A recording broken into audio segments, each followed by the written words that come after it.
el gobierno nacional cambió los requisitos de acceso a los subsidios del Inca para dejar de financiar películas que sean fracasos comerciales. Perdón. De acuerdo con los datos de la auditoría, que yo algún dato revelé incluso en mis redes sociales, en 2023 el Instituto Nacional de Cine y Artes Audiovisuales subsidió más de 100 películas que tuvieron menos de 1000 espectadores cada una. Entre esas películas con baja audiencia encontramos, por ejemplo, Camuflaje. Evidentemente a los espectadores les resultó difícil encontrar en una cartelera. Una sola primavera, que tuvo apenas 5 espectadores. 300 metros cuadrados y 8 ventanas, que tuvo solo 4 espectadores. Más ventanas que espectadores en este caso. Estas 100 películas con menos de 1000 espectadores representaron el 50% del total de los proyectos financiados el año pasado. Bueno, ahora nos vamos a detener en cuántas cosas dijo Adorni, pero el objetivo es claro, ¿no? Señalar con nombre y apellido, además, películas en concreto que en la mirada bastante corta, ahora les vamos a explicar por qué, del gobierno no vendieron la cantidad de entradas que se supone una película tiene que vender para que sea justificado el apoyo del Estado en esa instancia. Ahora hay una pregunta, varias, muchas, en esto de poder prever qué películas van a ser de calidad y poder prever en el momento en que hay que apoyarlas cuáles van a vender o cuáles van a ser un éxito de taquilla. Uno se pone a repasar estas películas que vamos a compartir aquí, todas películas muy conocidas, todas películas que más o menos les ha ido muy bien, películas por supuesto nacionales, y la pregunta que uno se hace es ¿cómo sabía, todas financiadas por el Inca por otra parte, o eventualmente que tienen un respaldo muy concreto del público nacional? ¿Cómo se sabía a priori que todas estas películas les iba a ir como les fue? ¿De qué manera se puede articular ese financiamiento con el éxito futuro de una película? ¿Cuántas cosas definen el éxito de una película? Hay más preguntas para hacerse.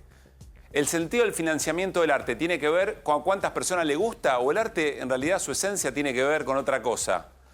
¿Cuántos artistas han fallecido y eventualmente sus trabajos artísticos fueron de los más importantes de la historia tiempo después?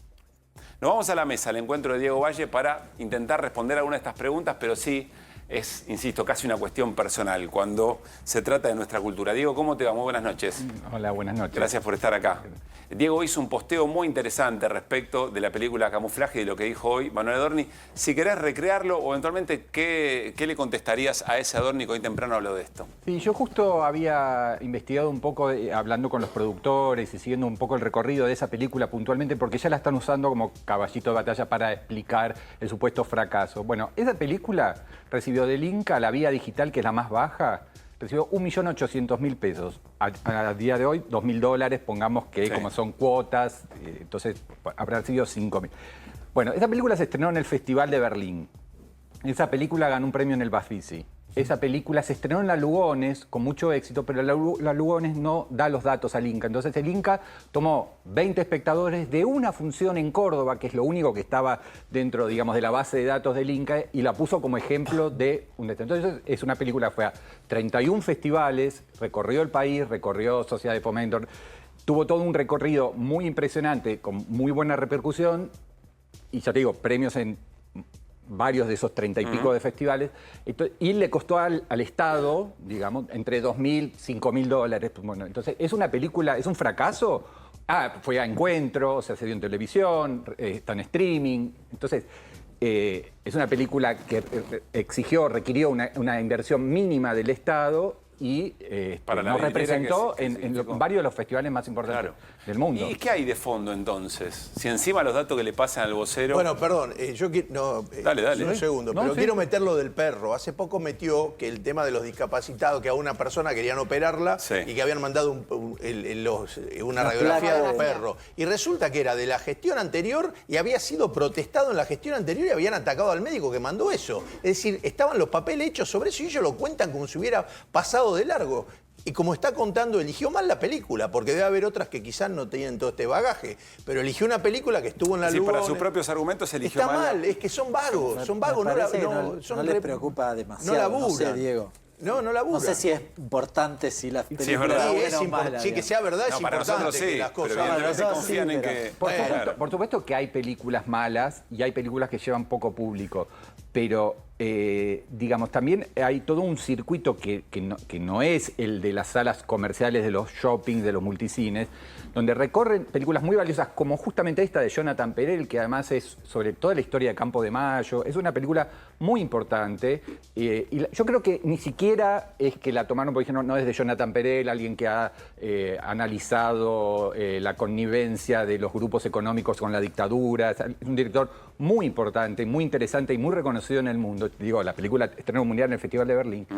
Sino que tomaron algo, a ver, pasame algo que haya hecho 4 espectadores. Y quizás es una función en una sala y no tomaron todo el resto en ninguno de los casos.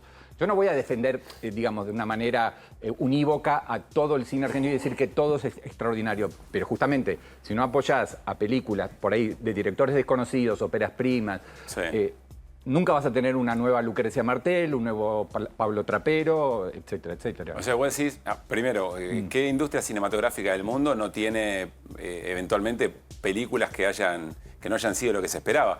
Pero más allá de eso, esto último que decís me parece muy interesante. Es decir, incluso, a mí me cuesta mucho hablar de buenas y malas películas, pero incluso películas que no han funcionado, que no cumplieron las expectativas, son importantes en la carrera y en el recorrido de directores, de directoras, hasta de la gente de técnica que trabaja en la propia industria, imagino, ¿o no? Totalmente. Sí, sí, sí, sí.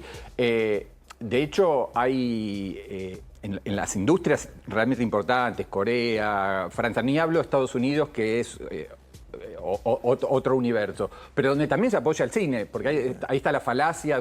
Todos los estados hacen lo que se llama cash rebate, que es vos filmás en Georgia, te devuelven el 30 o el 40%, que es mucho más de lo que, digamos, se apoya en el presupuesto del Inca. Hoy son 20 millones de dólares.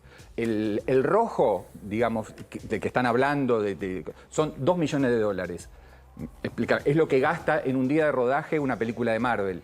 Entonces, rompamos un poco con esta especie de paradigma de el cine estadounidense es todo inversión privada, cuando no es así. Sí. Y veamos realmente si tiene asidero decir que no comen los chicos de Chaco porque hay un rojo de 2 millones de dólares por año, cuando una industria como la del cine genera 600.000 puestos de trabajo de calidad.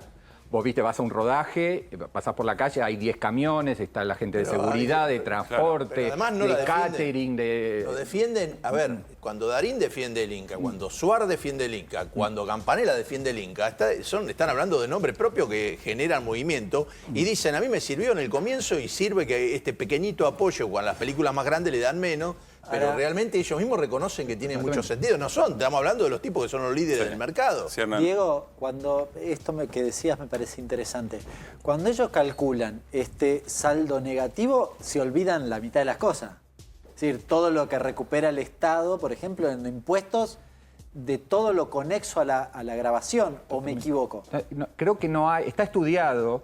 Debe haber pocas industrias más dinamizadoras y multiplicadoras que el audiovisual, justamente por esto que te digo, porque trabajan decenas de oficios, el carpintero, el que hace la escenografía, o sea, es muy impresionante. Entonces, con una inyección de 20 millones de dólares en el año, el rojo de la Argentina va por otro lado, digamos, por otros números, no sé, 100.000 millones de pesos para la CIDE y le estás haciendo un escándalo por 2.000 millones de pesos, o sea, 2 millones de dólares de rojo en el Inca. Entonces, estás rompiendo, digamos, una industria que viene funcionando relativamente bien, con algunos problemas, por supuesto, se podía optimizar, se podía recortar algunos gastos que el Inca tenía de más o algunas actividades aleatorias, pero una cosa es discutir algunos aspectos que podían estar mal o que eran mejorables, y otra cosa es romper algo que estaba realmente funcionando y que yo viajo mucho a festivales. El cine argentino este año ganó premios en Berlín, premios en Cannes, va en competencia oficial ahora a Venecia y en competencia oficial a San Sebastián. Bueno, pero el gobierno podría decirte, bueno, pero eso es lo que hay que financiar. Esas son las películas. Pero son películas de autor. Son de cinearte esas. No son las de Campanella. Hoy Campanella hace un ratito presentó un proyecto para Netflix que va a ser Mafalda. Eso se va a seguir haciendo y se va a seguir haciendo con apoyo privado, como quieren. ¿Qué pasa con todo el resto? ¿Qué pasa con los miles de estudiantes de cine? ¿No van a filmar más? Y además hay un dato que acaba de mencionar que me pareció muy interesante. Si en lugar, yo no estoy de acuerdo con los 100.000 millones para la CIDE, pero si hubiesen sido 98 resolvíamos este problema. No, son 2 millones de dólares. Sí, no, está bien lo que dice. 2.000 millones de pesos. 2009, claro, 2.000 millones. Si en lugar de 100 son 98, resuelven el problema del Inca, ¿eh?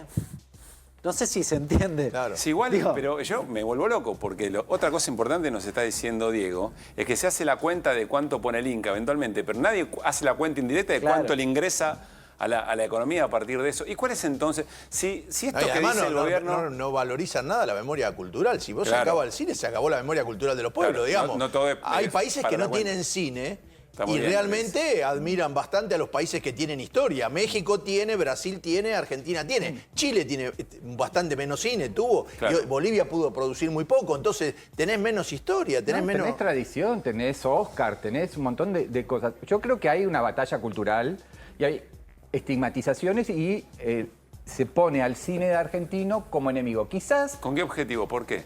Yo creo que, porque quizás muchos actores o directores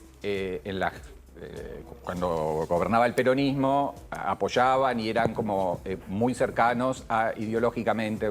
Cuando el cine argentino igual, más allá de esas cuestiones militantes o no, es de una diversidad reconocida en el mundo. O sea, vos viste lo que se filma en la Argentina. Por supuesto habrá un documental político que justamente tienen un apoyo mínimo del Inca, pero filman todos de todas las ideologías, sobre todas las temáticas, desde comedia de Suar hasta Argentina 1985, en ese espectro, y Lucrecia Martelli, el que sea. Entonces, decir que el cine argentino es militante es absurdo.